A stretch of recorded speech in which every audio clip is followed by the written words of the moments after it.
আজ নৃসিংহ চতুর্দশী।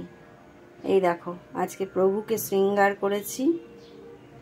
আর আজকে গাছে যা ফুল দিয়ে পেয়েছি সেই ফুলগুলো দিয়েই ঠাকুরের সিংহাসন ভরে রয়েছে।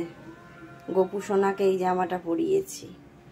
গোপুসোনার কানের দুল কালকে দেখছিলাম, কিন্তু জানো তো এত গরম ছিল যে কানের দুল একটু ধৈর্য করে দেখবো সেই সুযোগটা আর পেলাম না।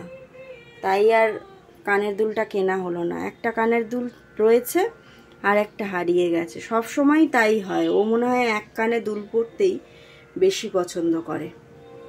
এই দেখো সব ঠাকুরকে আমার শৃঙ্গার করা হয়ে গেছে। ঠাকুর দর্শন করো, আরতিও হয়ে গেছে, প্রসাদও দর্শন করো। জয় জগন্নাথ, হরে কৃষ্ণ, রাধে রাধে।